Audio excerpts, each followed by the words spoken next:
কোনো ঘটনা ঘটলেই সাথে সাথে ডাক্তারের অবহেলায় মৃত্যু। আজকে অত্যন্ত ভারাক্রান্ত হৃদয় আমরা এখানে দাঁড়িয়েছি।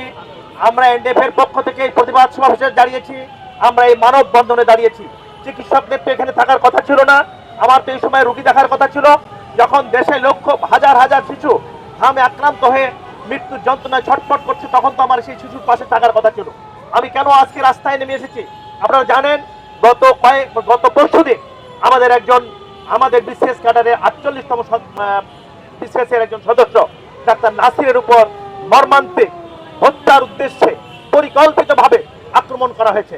আপনারা ভিডিওটাকে দেখলে দেখবেন যে তিনি প্রাণ বাঁচানোর জন্য পালিয়ে যাচ্ছেন।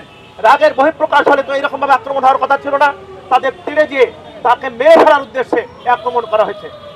সম্মানিত উপস্থিতি, আমরা একটা কথা বলতে চাই, ডাক্তারদের উপর আক্রমণ হলে এর কোনো প্রতিকার আমরা পাই নাই, সুবিচার আমি পাই নাই। আমি এই ক্ষেত্রে কয়েকটি কথা বলতে চাই। আপনাদের মনে রাখতে হবে, চিকিৎসা সেবা একটা অত্যন্ত ঝুঁকিপূর্ণ সেবা, অত্যন্ত ঝুঁকিপূর্ণ মানবিক সেবা।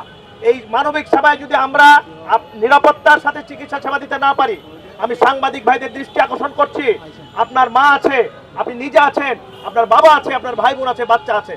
আজকে যদি এই ঝুঁকি সেবাতে আপনারা আমাদের প্রতি জাস্টিস না করেন, যদি সঠিকভাবে সংবাদ প্রচার করে দেশের মানুষকে এই বিষয়টা বোঝাতে সক্ষম না হন যে ডাক্তাররা চিকিৎসা সেবা দিতে যে মৃত্যু ঘটতে পারে, কোনো অনিয়ম থাকলে সেটা অন্য কথা। যে কোনো ঘটনা ঘটলেই সাথে সাথে ডাক্তারের অবহেলায় মৃত্যু, এরকম নিউজ করা যদি বন্ধ না হয়, তাহলে আপনার বাচ্চাটা যখন আপনি নিয়ে আসবেন, আমি চিন্তা করবো যে এই বাচ্চাটা চিকিৎসা করতে গিয়ে যে কোনো দুর্ঘটনা হলে কালকেই বলবে যে চিকিৎসা অবহেলার জন্য আমি দেখবো না, আরেক জায়গায় পাঠাবো। এতে দেশের জনগণের ভোগান্তি বাড়বে, আপনার বাচ্চার ভোগান্তি বাড়বে, আমার বাচ্চার ভোগান্তি বাড়বে। আমি মাননীয় মন্ত্রীর দৃষ্টি আকর্ষণ করছি, মাননীয় মন্ত্রী, স্বাস্থ্যমন্ত্রী, আপনি শুধু দেশের স্বাস্থ্যমন্ত্রী নন, আপনি আমাদের চিকিৎসা ব্যবস্থার, আপনি আমাদের চিকিৎসা কর্মী, আপনি চিকিৎসক, সার্বিক সবাই আপনি অভিভাবক।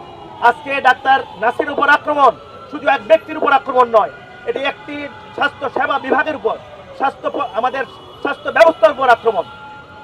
আমি বলবো এটা আপনার উপর আক্রমণ। আপনি আমাদের অভিভাবক, আপনি বিষয়টাকে আপনার উপর আক্রমণের কথা চিন্তা করেন।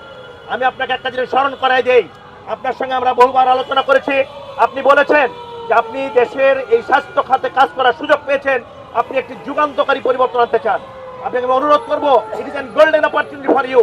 আপনি এই সুযোগে ডাক্তারদের যদি স্বাস্থ্য ব্যবস্থা সুরক্ষা ব্যবস্থাটাকে জোরদার করতে পারেন, তাহলে দেশের স্বাস্থ্য ব্যবস্থায় যেমন উন্নতি হবে, তেমনি ভাবে চিকিৎসক সমাজ নিরাপদ হবে, স্বাস্থ্যকর্মীরা নিরাপদ হবে, এবং আপনার নাম এই দেশের স্বাস্থ্য ব্যবস্থা খাতে, স্বাস্থ্য খাতে স্বর্ণাক্ষরে লেখা থাকবে।